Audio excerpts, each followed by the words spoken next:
Eu construí tudo do zero, disse meu noivo, empurrando uma pasta por cima da mesa da churrascaria, como se estivesse fechando um negócio. Preciso proteger o que é meu. Você entende, né? Eu sorri, assenti e respondi que parecia completamente razoável. O que eu não contei foi que a advogada, já no meu discador rápido, tinha passado a última década protegendo bens que ele nem conseguia imaginar enquanto estava sentado diante de mim naquela noite. Meu nome é Lara Mendes e eu tenho 39 anos. Nos últimos 7 anos, vivi 2 vidas completamente separadas e me tornei muito boa em mantê-las afastadas. A versão de mim que a maioria das pessoas conhece dirige um Honda Civic 2014 com o para-choque traseiro rachado que eu vivo, dizendo que vou trocar e nunca troco. Alugo um apartamento de 2 quartos num bairro tranquilo de Belo Horizonte, com um sofá antigo de 3 lugares e cadeiras de cozinha descombinadas que comprei em diferentes brechós porque gostei do jeito que elas ficavam. Uso sempre a mesma rodinha de cardigans e jeans que tenho há anos. Faço marmita no domingo e levo o almoço para o trabalho numa sacola de pano que tem um furo pequeno na alça esquerda. Para quem olha de fora, sou confortavelmente comum. Uma mulher que tem o suficiente e não quer nada chamativo. A outra versão de mim é aquela que, aos 32 anos, desenvolveu uma plataforma de monitoramento remoto de pacientes chamada Caminho Claro Saúde, um sistema de software que hospitais comunitários e clínicas ambulatoriais usam para acompanhar a recuperação pós-cirúrgica em tempo real. Construí a primeira versão sozinha em 14 meses no segundo quarto de um apartamento menor que o que tenho agora. Licenciei para 3 redes hospitalares no Sudeste antes dos 34. Aos 36, vendi a plataforma por cerca de R$ 6 milhões e mantive uma estrutura de royalties que ainda deposita uns R$ 320 mil na conta todo mês, como um relógio. Além disso, tenho 6 imóveis residenciais para aluguel em 2 estados, gerenciados por uma administradora cujas taxas considero o melhor dinheiro que gasto todo mês. Tenho uma conta de investimentos que vale pouco mais de R$ 15 milhões, construída devagar e com intenção desde os 22 anos. E minha avó me entregou um envelope com R$ 15 mil e disse para eu não desperdiçar. Eu não desperdicei. Meu patrimônio total fica em torno de R$ 48 milhões. 3 pessoas no mundo sabem disso. Minha advogada, Sandra Oliveira, que cuidou de todo o contrato e transação que toquei desde o primeiro licenciamento do Caminho Claro.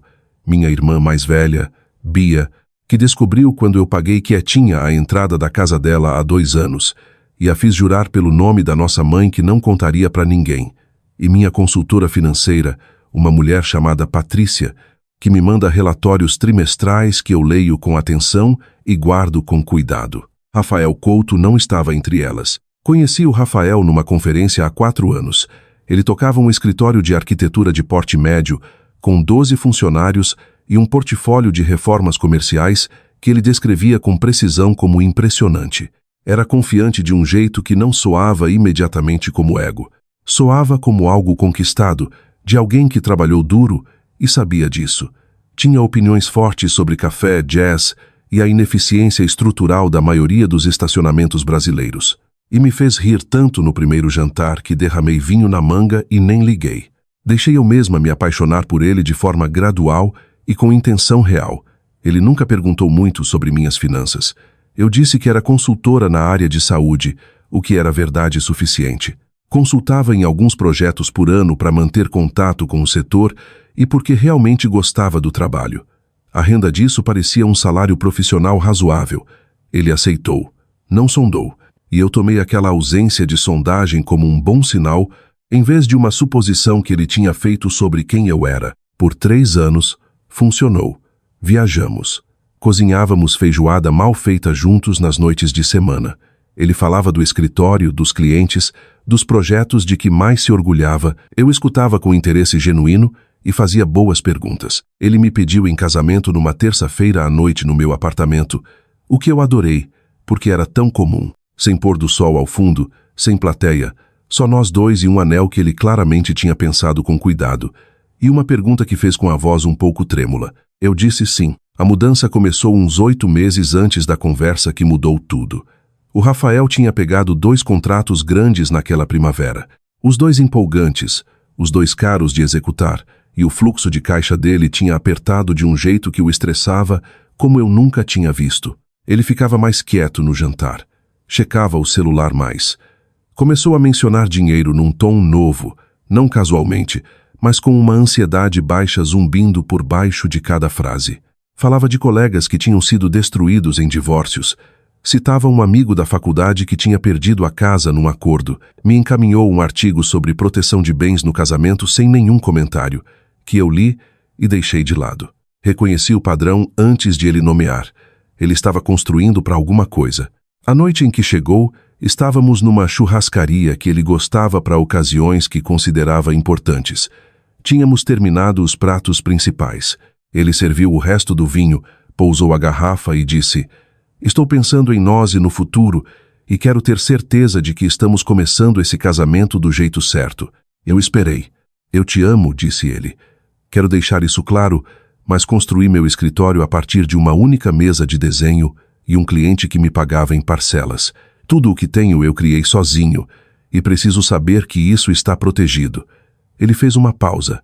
Quero um acordo pré-nupcial. Mantive o rosto bem parado. Pensei na transferência de R, 6 milhões que tinha caído enquanto ele, e eu estávamos num fim de semana na Serra do Cipó, e eu tinha me desculpado para confirmar com a Sandra pelo telefone no saguão do hotel. Pensei nos R, 320 mil que tinham sido depositados na minha conta 48 horas antes. Pensei nos 6 portões da frente em 2 estados que eu possuía livres e desimpedidos. "Faz sentido", eu disse. O alívio que atravessou o rosto dele foi imediato e genuíno, e me contou tudo. Ele estava se preparando para uma briga. Tinha esperado lágrimas ou acusações ou silêncio magoado, e em vez disso, eu tinha dado acordo, e ele relaxou como um homem que acabou de largar uma bolsa pesada. "Você é incrível", disse ele. "Sério, Lara, eu estava tão nervoso com essa conversa. A maioria das pessoas levaria para o lado pessoal. É prático." Eu disse: "Nós dois devíamos estar protegidos." Ele sorriu. Estendeu a mão por cima da mesa e apertou a minha. Disse que o advogado dele já tinha um esboço pronto e que podíamos olhar juntos já na semana seguinte. E eu assenti e pensei no número da Sandra no meu telefone. E disse que ia querer que minha própria advogada revisasse qualquer coisa antes de assinar. Ele piscou. "Você tem advogada para contratos de trabalho?" Eu disse que sim, né? "Claro." Ele se recuperou rápido. "Bom, isso é inteligente, na verdade. Deixa tudo mais limpo." Terminamos o jantar. Ele estava relaxado e carinhoso pelo resto da noite. O peso que tinha carregado até o restaurante claramente tinha sido tirado. Eu sorri, ri e segurei a mão dele andando até o carro, e não disse nada sobre o que eu já estava começando a colocar em movimento. Liguei para Sandra do carro antes mesmo de sair do estacionamento da churrascaria. Ela atendeu no segundo toque. "Ele pediu o pré-nupcial", disse ela antes que eu pudesse falar. Tinha esperado essa conversa por meses. O advogado dele já tem um esboço. Sandra fez um som que não era bem uma risada. "Claro que tem. Tá bom, aqui é o que vamos fazer." A Sandra era minha advogada desde os 29 anos, quando eu estava apavorada sentada diante de uma sala cheia de advogados de redes hospitalares que queriam licenciar minha plataforma por uma fração do que valia. Ela entrou como se a sala já fosse dela, renegociou 3 cláusulas-chave antes mesmo de eu abrir o copo d'água e conseguiu o dobro da oferta inicial. Eu confiei nela absolutamente desde então. "Deixa ele mandar o rascunho", disse ela. "Leia cada palavra. Não reaja. Não conte nada para ele. Manda para mim no momento em que chegar e me dá 48 horas. E depois? Depois a gente devolve algo que pareça exatamente o que ele quer", disse ela. "Linguagem padrão. Termos razoáveis. Nada que levante bandeira. Mas incluímos uma cláusula de divulgação financeira completa, mútua e vinculante. As 2 partes declaram tudo. Contas, imóveis, fontes de renda, investimentos, valorações, tudo." Eu entendi na hora. "Ele vai achar que é só due diligence." "É due diligence", disse Sandra. "O advogado dele vai ver como linguagem protetora padrão e o Rafael vai assumir que a divulgação funciona a favor dele porque não faz ideia do que você tem guardado." Fiquei sentada no carro no estacionamento enquanto o letreiro de neon da churrascaria se refletia no para-brisa e senti algo se assentar no peito. Não satisfação, ainda não. Algo mais quieto, Clareza. O advogado do Rafael mandou o rascunho 4 dias depois. O assunto era profissional e agradável. O documento em si não era. Li 2 vezes com o café esfriando no balcão. Na página 3, eu tinha largado a caneca. Na página 8, tinha me levantado e começado a andar devagar pelo apartamento, do jeito que faço quando preciso pensar com o corpo inteiro. Na página final, entendi exatamente o que o Rafael acreditava sobre mim, sobre nosso relacionamento e sobre como o futuro deveria ser. Ele queria uma cláusula estipulando que qualquer compra de imóvel durante o casamento seria patrimônio primário dele, a menos que eu pudesse provar documentalmente, em até 60 dias de qualquer separação, que tinha contribuído com mais 55% do preço. Queria uma provisão renunciando qualquer direito meu à pensão alimentícia em qualquer circunstância, inclusive se o casamento durasse décadas. Queria linguagem especificando que qualquer herança que eu recebesse seria considerada bem conjugal sujeito à divisão, enquanto qualquer herança dele permaneceria só dele. Havia uma cláusula sobre renda de negócio se eu começasse ou expandisse qualquer empreendimento profissional durante o casamento. Ele teria direito a 30% pelo apoio doméstico e estabilidade que fornecia. Havia, não estou brincando, uma cláusula exigindo a aprovação escrita dele para qualquer gasto pessoal meu acima de R$5.000. Isso não era um acordo pré-nupcial. Era um projeto para um tipo específico de casamento, um em que eu era dependente, financeiramente neutralizada, incapaz de acumular ou proteger qualquer coisa sem permissão dele. Mandei o documento para Sandra sem uma única palavra de comentário. Ela me ligou 11 minutos depois.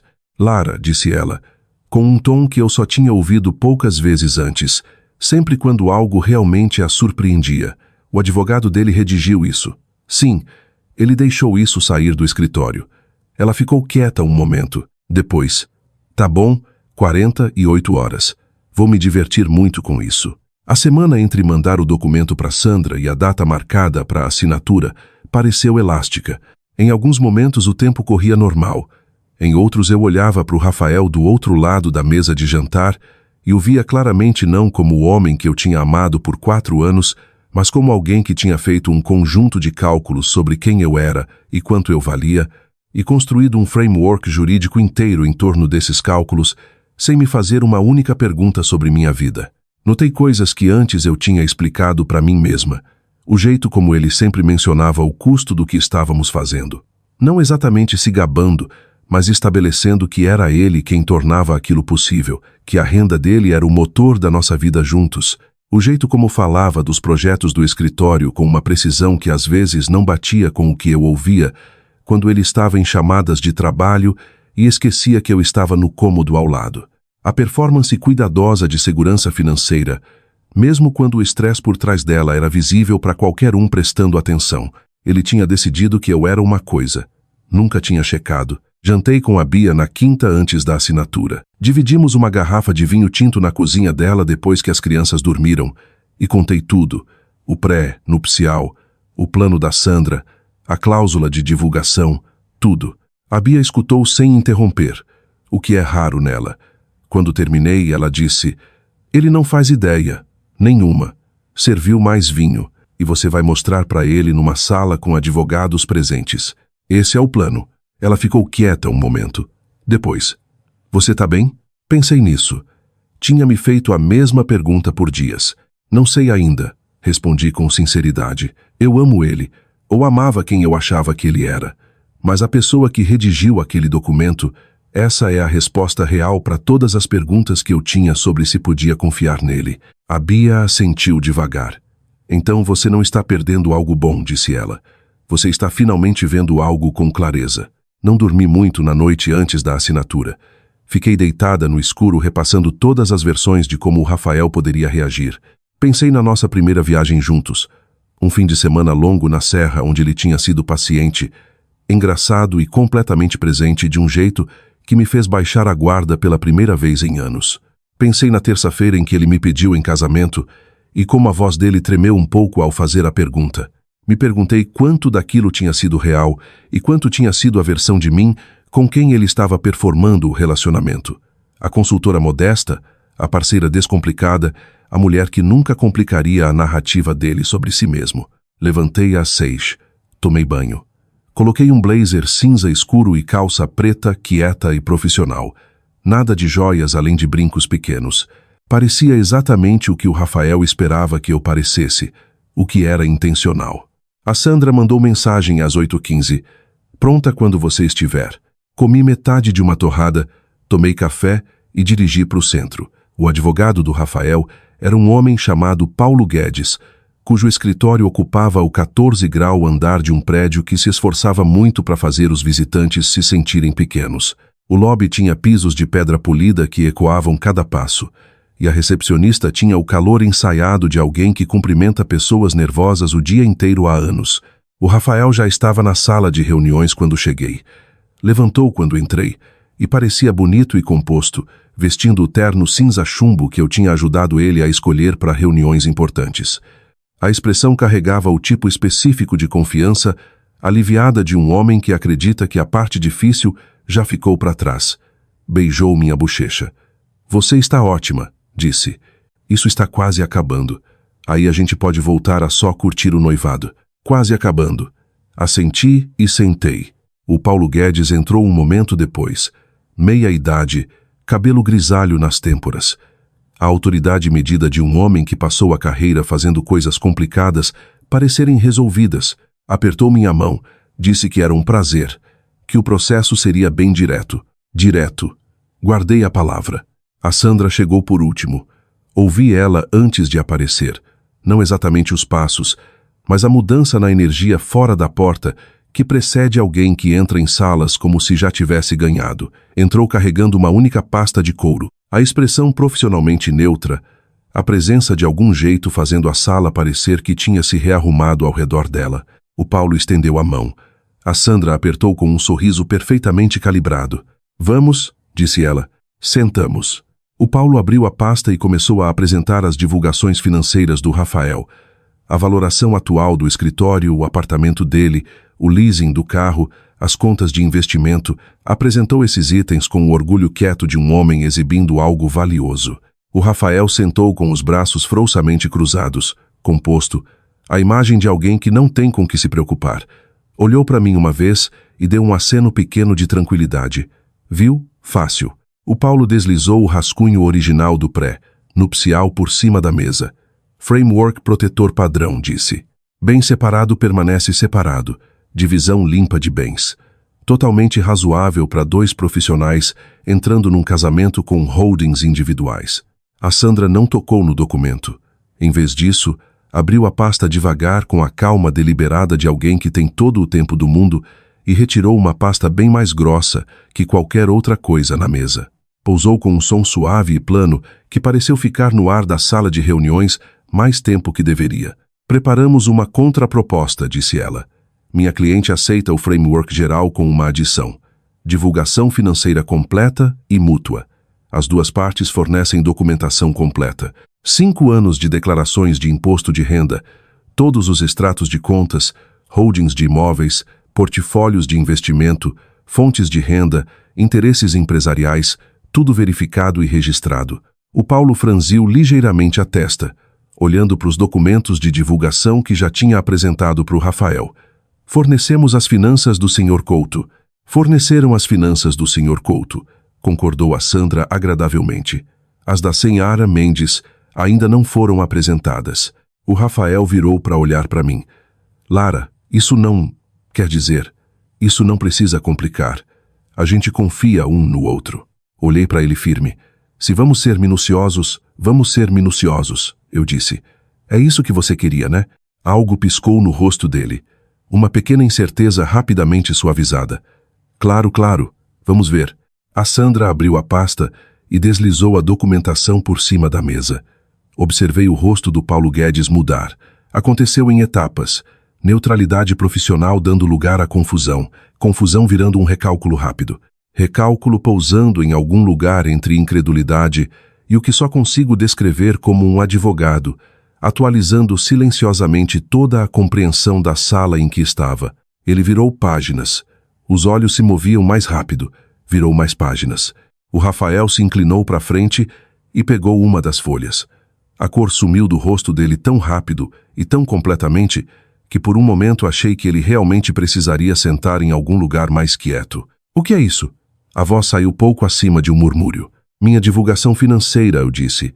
Exatamente o que foi solicitado. A voz da Sandra era uniforme e precisa. A Sarah Mendes é a desenvolvedora original do Caminho Claro Saúde, uma plataforma de monitoramento remoto de pacientes atualmente licenciada por redes hospitalares que operam em 14 estados. Ela vendeu a plataforma aos 36 anos por cerca de R$6 milhões e mantém uma estrutura de royalties gerando R$320 mil por mês.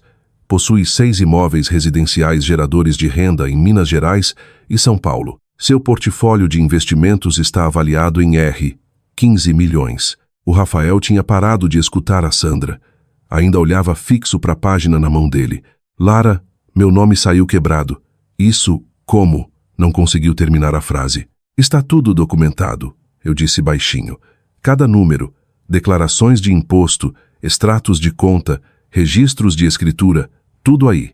Ele pousou o papel e olhou para mim do jeito que se olha para um cômodo que você achava conhecer, depois que alguém acende a luz e mostra que ele é 3 vezes maior do que você acreditava. O Paulo pigarreou. Talvez devêssemos fazer uma pausa curta. Não. O Rafael empurrou a cadeira para trás e se levantou. Os movimentos eram bruscos, irregulares. Não olhava mais para mim. Olhava para a mesa, para os papéis, para o nada. Você ficou sentada em cima disso. Virou para mim. Por 4 anos. Você deixou eu pensar. Nunca contou nada que não fosse verdade, eu disse. Você não me contou isso. A voz dele subiu na última palavra. Ele segurou, puxou de volta. Você sentou do outro lado da mesa de jantar toda noite por 4 anos e deixou eu falar do meu escritório, dos meus planos, dos meus... Parou. Algo estava mudando no rosto dele e eu reconheci porque estava esperando por isso. Não era luto, nem era raiva pelo segredo. Era a consciência humilhante surgindo de como aquilo ia parecer, de como ia parecer. Você faz ideia, disse ele devagar, do que as pessoas vão dizer, meus clientes, meus sócios, toda a minha rede profissional, eles vão descobrir que estou me casando com alguém que tem 10 vezes o que eu tenho e vão pensar que você se casou. Bem, eu ofereci, eu precisava.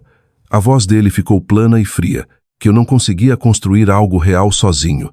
Que tudo o que eu disse sobre meu escritório, minha trajetória, Ele expirou. Vou parecer alguém que caiu no dinheiro. Ali estava, despido de todo enquadramento educado. Ele não estava chateado porque eu tinha guardado um segredo. Estava chateado porque minha existência o fazia parecer menor. Rafael, a gente ainda pode. O Paulo fez uma tentativa quieta e profissional de redirecionar. A Sandra observava com a atenção composta de alguém que já viu esse exato momento antes e sabe que é melhor não interromper. O Rafael pegou o paletó do encosto da cadeira. Preciso de ar, disse. Não olhou para o Paulo. Não olhou para Sandra. Olhou para mim por um momento, algo complicado e cru atravessando o rosto, e então saiu da sala de reuniões. A porta não bateu. Fechou com um clique quieto e definitivo que pareceu mais alto que uma batida. O Paulo ficou de pé, visivelmente recalibrando. Peço desculpas, disse com cuidado. O Rafael vai precisar de um tempo para processar essa informação. Talvez remarcemos para... Claro, disse Sandra. Vamos esperar notícias de vocês. Começou a recolher a documentação com precisão sem pressa. A contraproposta permanece como submetida. Quando seu cliente estiver pronto para prosseguir. O Paulo assentiu, recolheu os papéis com as mãos ligeiramente instáveis e se desculpou para seguir o Rafael. A Sandra e eu ficamos sozinhas na sala de reuniões. Ela se recostou na cadeira e olhou para mim, e pela primeira vez desde que tínhamos chegado, a expressão suavizou de profissional para humana. Você está bem? Olhei para os documentos espalhados pela mesa. Minha vida em números, as suposições do Rafael em cláusulas. Achei que fosse sentir algo diferente disso, eu disse. O que você sente? Cansada, eu disse. Principalmente só cansada. Ela estendeu a mão por cima da mesa e apertou a minha brevemente. Isso é apropriado, disse. Você acabou de terminar algo significativo, mesmo que precisasse terminar. Dirigi para casa num tipo de quietude oca. Meu apartamento parecia o mesmo que eu tinha deixado e também completamente diferente. Fiz chá que não bebi. Sentei no sofá por um tempo longo observando a luz do fim da tarde se mover pela parede. O Rafael ligou naquela noite. Deixei cair na caixa postal. Depois mandou mensagem: precisamos conversar. Isso não acabou. Não respondi naquela noite. Ele veio ao apartamento 2 dias depois porque eu concordei. Porque algo em mim precisava ouvir o que quer que ele tivesse decidido dizer. Parecia cansado do jeito específico que beber demais e dormir de menos produz. Sentou no meu sofá e ficou virando um copo d'água nas mãos e não olhou para mim por um longo momento. Fiquei pensando. Começou. Tá, eu disse. Eu exagerei na sala e eu sei disso. Mas, Lara, você precisa ver do meu ponto de vista. Tudo o que eu trabalhei, tudo o que construí, e aí descobrir que a pessoa sentada do meu lado estava sentada em cima de uma fortuna o tempo todo, deixando eu. Ele expirou forte. Me fez sentir como um idiota. Nunca quis te fazer sentir assim, mas fez. A voz dele endureceu ligeiramente. E fiquei pensando em como a gente conserta isso, como seguimos em frente. Olhou para cima para mim. Eu ainda quero casar com você. Quero, mas precisamos lidar com isso com cuidado. As pessoas no meu mundo profissional, meus sócios, meus clientes, não podem saber o quadro completo. Pelo menos não ainda. Se a gente só mantiver as coisas quietas por um tempo, manter sua situação privada, se apresentar como iguais profissionalmente, eu estava esperando por essa parte sem saber que estava esperando. Você quer que eu esconda o que eu tenho? Quero que a gente seja estratégico, disse ele. Você quer que eu assine algo que me obriga legalmente a esconder quem eu sou das pessoas da nossa vida, para que sua reputação não sofra um golpe? Ele abriu a boca, fechou. É uma forma dura de colocar. É inexata? Silêncio. Rafael, mantive a voz nivelada. Escuta o que você está me pedindo. Você quer que eu contraia legalmente ocultar minha própria vida, meu trabalho, minha renda, meus imóveis, para que as pessoas continuem acreditando que você é o bem-sucedido nesse relacionamento, para que ninguém questione sua narrativa. Não é assim. É exatamente assim. Não estava com raiva. Estava algo mais quieto e mais certo que raiva. Você construiu um pré-nupcial para se proteger de uma mulher que você assumiu que não tinha nada. Quando descobriu que ela tinha mais que você, sua primeira resposta não foi "eu amo ela". Foi "como eu gerencio como isso parece". E agora você está me pedindo para me fazer menor numa base permanente, legal e vinculante para você não ter que se sentir pequeno. Ele me encarou. Eu não vou fazer isso, eu disse. Não por você. Não por ninguém. Ele saiu sem gritar, o que eu não esperava. Saiu com um silêncio que era pior que grito. O silêncio de um homem que acabou de entender que o argumento em que acreditava ter vantagem era um que ele já tinha perdido. As 2 semanas seguintes foram desagradáveis do jeito específico que términos em círculos sociais sobrepostos sempre são. O Rafael falou não de forma cruel, não alto, mas falou. E como várias das mesmas pessoas conheciam nós dois, a história começou a circular por nossas redes profissionais compartilhadas como água encontrando seu nível. Versões chegaram até mim por conexões mútuas, por mensagens de gente que eu não falava há meses, por uma ligação particularmente constrangedora de um colega que começou com um "não quero tomar partido", mas, e depois tomou o lado dele por completo. A história que o Rafael contou o posicionava como vítima de algo deliberadamente ocultado. Tinha sido enganado, tinha sido armado, tinha sido emboscado por alguém que escondeu sua verdadeira situação e usou como arma. Deixei circular. Não corri atrás. O que notei conforme as semanas passavam foi que a história parou de se sustentar sob escrutínio básico, porque a pergunta que continuava surgindo, mesmo entre pessoas inclinadas a acreditar no Rafael, era a mesma. Por que ele precisou de um acordo pré-nupcial de uma mulher que ele achava que não tinha nada? Se acreditava que eu era uma consultora modestamente bem-sucedida, o que exatamente estava protegendo? Quanto mais as pessoas sentavam com essa pergunta, mais claramente ela se respondia sozinha. A Sandra me encaminhou uma nota do Paulo Guedes 3 semanas depois da sala de reuniões. Era breve, profissional e mais franca do que eu esperava. Dizia que, na experiência dele, acordos pré-nupciais revelavam caráter mais confiavelmente que quase qualquer outro documento no direito de família, que minha advogada era excelente e que me desejava bem. Li 2 vezes e depois mandei para Sandra com a mensagem: "Isso é real?"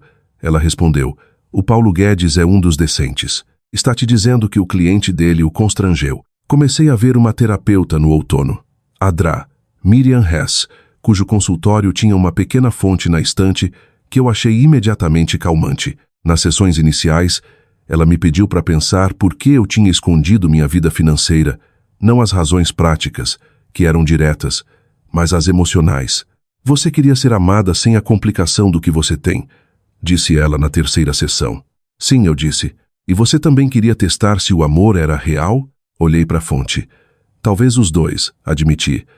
Acho que queria me proteger, mas também acho que em algum lugar, não conscientemente, eu estava observando para ver se a pessoa ia perguntar, se ia ser curiosa sobre mim profundamente o suficiente para notar as partes que não batiam direito. E quando o Rafael não perguntou, eu disse para mim mesma que era um bom sinal, que ele simplesmente me aceitava. Adra.